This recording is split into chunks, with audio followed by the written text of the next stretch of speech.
मी खासदार ओमराजे निंबाळकर पुण्यामध्ये त्यांच्या घरी पोहोचले आहेत। उद्धव ठाकरे आदित्य ठाकरे यांच्याबद्दल आपण काहीच बोललेलो नाही असं ओमराजेंनी म्हटलेलं आहे। मतदारसंघातील जनतेशी चर्चा करून माझा निर्णय 2 दिवसानंतर घेणार असं ओमराजे निंबाळकर म्हणाले। तर पवनराजे निंबाळकर हत्याकांड प्रकरणात उच्च न्यायालयामध्ये दाद मागणार असं ओमराजे निंबाळकर यांनी म्हटलं आहे।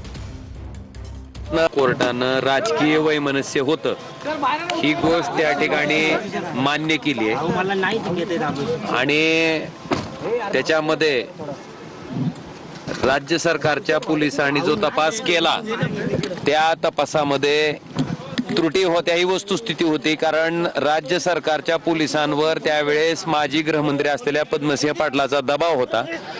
त्याच भूमिकेतनं आम्ही ह्या केसचा जो तपास आहे तो तपास त्या ठिकाणी सीबीआय कडे वर्ग व्हावा म्हणून माननीय उच्च न्यायालयात याचिका केली होती आणि माननीय उच्च न्यायालयाच्या याचिकेतील आदेशाप्रमाणे हा तपास सीबीआय कडे वर्ग झाला होता आणि हा तपास सीबीआय कडे वर्ग होईपर्यंत साधारणतः 3 वर्षाचा कालावधी त्या ठिकाणी मध्ये गेला होता। सीबीआयनं ह्या केसमध्ये त्या ठिकाणी पूर्ण परिश्रम घेऊन तपास केलेला आहे आणि असं असताना सन्माननीय कोर्टानं त्या ठिकाणी जे काही पूर्ण निकाल आता संध्याकाळी रिटर्न ऑर्डर त्या ठिकाणी हातात मिळेल ती वाचल्याच्या नंतर निश्चितपणे आम्ही माननीय उच्च न्यायालयात जाणार आहे। फक्त प्रश्न इतकाच आहे की कैलासवासी पवनराजे साहेबांना नेमकं मारलं कोणी मग? कारण हे सगळं समोर असताना जर हे सगळेच आरोपी निर्दोष सुटत असतील तर नेमकं मारलं कोणी हा माझ्या कुटुंबाच्या समोरचा प्रश्न आहे। आणि मी इतकंच म्हणेन की ही कलियुग आहे। कलियुगामध्ये चांगलं वागणं, चांगलं राहणं, चांगलं काम करणं आणि चांगल्या माणसाला त्या ठिकाणी कायम निराशा पदरात पडते।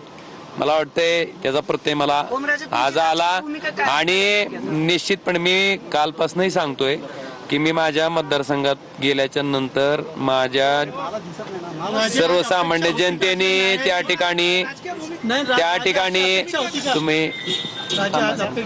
ठिकाणी माझ्या जनतेशी चर्चा करून माझा जो काही तो राजकीय निर्णय ठरवी। निर्णयाची अशी अपेक्षा होती का? कारण तुम्ही न्यायव्यवस्थेवर विश्वास आहे असं म्हटलं होतं। हो नाही, निश्चित न्यायालयाकडनंच होतं ना। 20 वर्ष कशासाठी माणूस वेळ काढते? 20 वर्ष कशाला म्हणतात? 20 वर्षाचा संघर्ष काय म्हणतात? तुम्हाला तुमच्या वडिलाला एक साधं जर वाकडं बोललं तर काय त्रास होत असेल?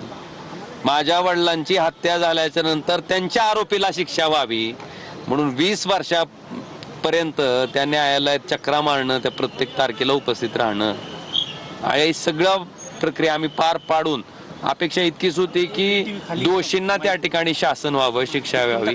पण दुर्दैवानं शेवटी कोर्टाच्या निर्णयाचा प्रत्येकाला सन्मान राखणं संविधानामध्ये गरजेचं आहे। पण निश्चितपणे ह्या निर्णयाच्या विरोधात माननीय उच्च न्यायालयात त्या ठिकाणी दाद मागितली जाईल। टायगर ऑपरेशन तुमच्यावर आरोप होतो। टायगर ऑपरेशन काय सांगणार? काय मी माझ्याबद्दल मी काय जे एक लक्षात घ्या, मी उद्धवजी बद्दल आणि आदित्य साहेबाबद्दल मी अजिबात कुठल्याही प्रेसला काही बोललेलो नाही। तुम्हीच काय नेमकं त्या ठिकाणी एक लक्षात घ्या, माझी भूमिका काही जरी ठरली तरी मी उद्धवजी आणि आदित्यजी बद्दल आधीही कधी बोललेलो नाही, आताही बोलणार नाही आणि भविष्यातही बोलणार नाही। माझी राजकीय भूमिका काही असेल म्हणून मला आपल्याला इतकंच सांगायचं आहे की ती मी ठरवेन माझ्या लोकांबरोबर चर्चा करून। आणि एक आपल्याला एवढंच मला सांगायचं आहे की माझ्या मतदारसंघातल्या जनतेशी चर्चा करून मी निर्णय घेईन। काय मग 2022 ला ज्यावेळेस सेना फुटली मग त्यावेळेस पण निकालासाठी मला जाता आलं असतं ना। काय बोलता? नाही राजे, पण सही केली का आपण? काय मी आपल्याला सांगितलं ना, माझा निर्णय मी 2 दिवसानंतर घेणार आहे। कधी मीटिंग होईल गावाकडे? गावाकडे मीटिंग कधी दिसेल की आता?